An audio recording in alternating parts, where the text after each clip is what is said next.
This is Kyo Freeman with Chic Real Estate. Now that you're a homeowner, how do I keep everything in order? Here's some home maintenance and improvement tips to make sure that your house is going to be in good shape for the long term.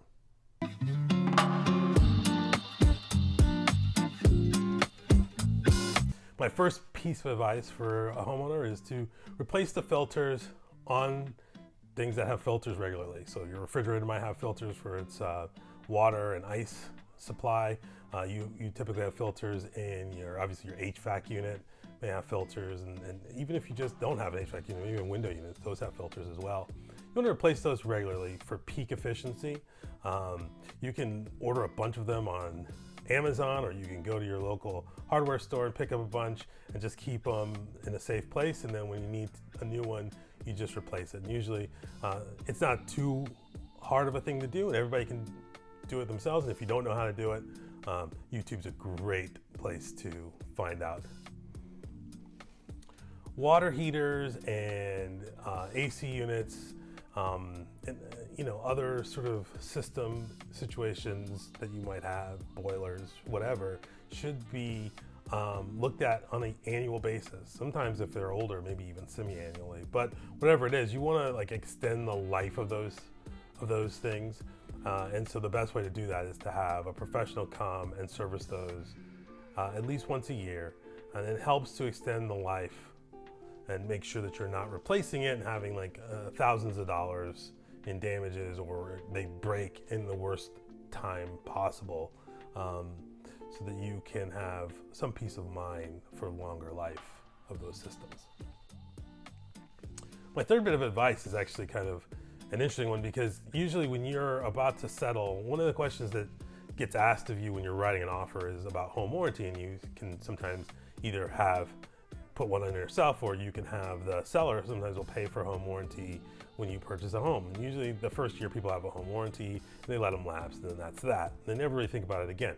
But as systems get older, and again, if you're talking about a water heater anywhere between 8 to 12 years, and then also with like HVAC, sometimes 15 plus years, you might want to go ahead and buy a home warranty later, because it will cut some of the costs. It'll allow for services to be, if it's a good program, it'll allow for services to get taken care of for less than full price.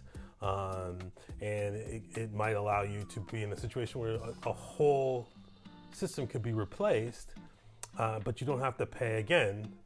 Maybe you're paying much less than the sticker price of having that work done. So it's not a bad idea that when you know that your systems are older, that you would get a home warranty. Usually you have to do a 30-day grace period, so you need to get it before it breaks. But and I'll also understand, like, if it breaks in that first 30 days, you're still on the hook for all of it. But if you do that and you have that 30-day grace period, then all of a sudden you are now covered for the next year, and it might come in really handy for you if things are older in your house. My last bit of advice is to have a budget for maintenance. So have somebody who is a professional, man, woman, child, it does not matter, robot, whoever, that you're gonna pay and come in and just do some maintenance work in your house on a yearly basis. And this isn't like the systems and all that. This is like, there's plaster that needs to be patched up. Maybe they could look at a couple, do some caulking in your bathroom or your kitchen or whatever. But what it does is it just refreshes your house. And when you're all ready to put it back on the market, you've been doing this regularly, you can sort of say, hey, my house is in really good shape and I've kept it in good shape. And so if you have a yearly maintenance budget for just to have people come around and do work around the house, that keeps your house in good shape and doesn't allow you to get in a position of disrepair, and where it's like, it seems it's been neglected for years, it's like you can just have those things done. And so they're not major problems down the road. That's it, my home maintenance tips. They're really small things. These are not for like the big items. Obviously, if your roof blows off, that's a totally different thing. You got to do something different about that, but that's why you have home insurance. So these are just things to help maintain your house and to keep it in good shape. And then eventually you might make some decisions to improve your house. But for now, that's just the maintenance tips. This is Kyo Freeman, Chic Real Estate. always here for you. Have a wonderful day.